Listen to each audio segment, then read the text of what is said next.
It's great to be here this morning. We know that climate change is occurring faster in the north than it is in the south. We know that there's all sorts of issues that our government and our society needs to address, and we're going to do it based on science, based on evidence. So the work that you're doing is so very important.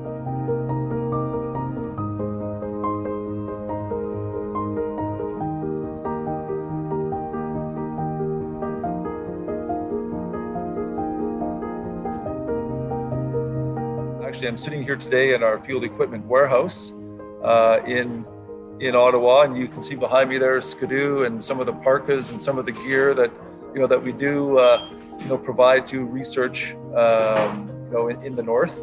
We also have a lot of staff and expertise in coordinating aircraft and air charter movements. So whether it's helicopters or fixed wing aircraft like the Twin Otter that fly into very, very remote parts of the country.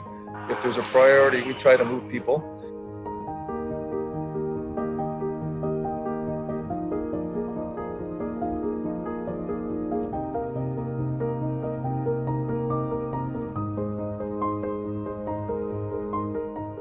So this is some pictures of the seawater sampling. We've done it both from the ice. So on the right-hand side, Peter is working with a sampling kit that we send him annually.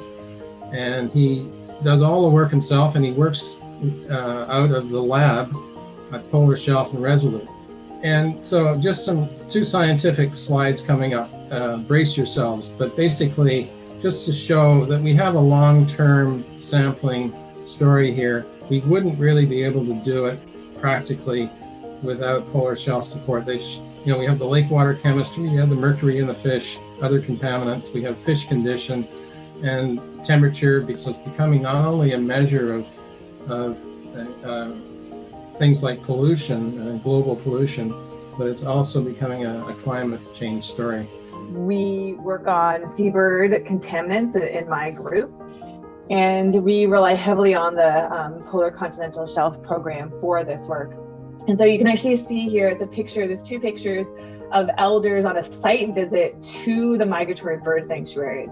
And so not only is PCSP facilitating the researchers and community members who do the work, they're actually facilitating co-management of these regions with community members and elders, and allowing us to visit the site together to discuss priorities, discuss management, and research that is going to be done by this co-management framework.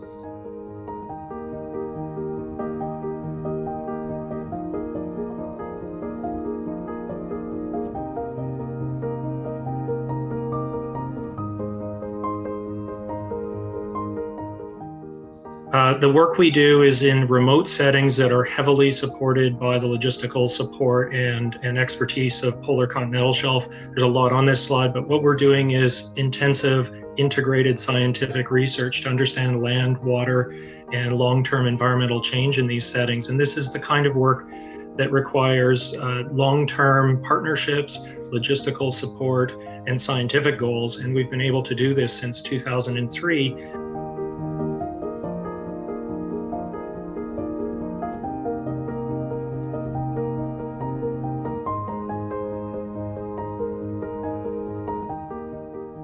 My role is to conduct geological mapping of exposed bedrock in the Canadian Shield all across northern Canada. The location, the color, the texture, the composition, the mineralogy, and take samples to analyze the age and the chemistry.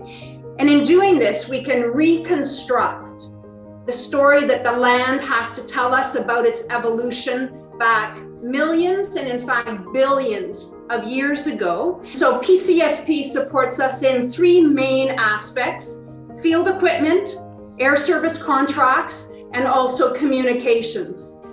The levels of mercury in fish and I'm assuming wildlife in the far north. Can someone explain to me how that occurs in terms of the food chain transfer? There actually are still guidelines for consumption of seal liver in the Arctic because of fairly high levels, and yet we don't really want to discourage people from eating foods like that. A small helping of seal liver isn't going to hurt you compared with the benefits, in terms of fatty acids and other things in the food.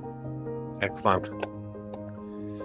Well, I want to thank everyone for taking the time to share this hour with me. It's been very enlightening for me, and I look forward to meeting you all in person one day, post-COVID.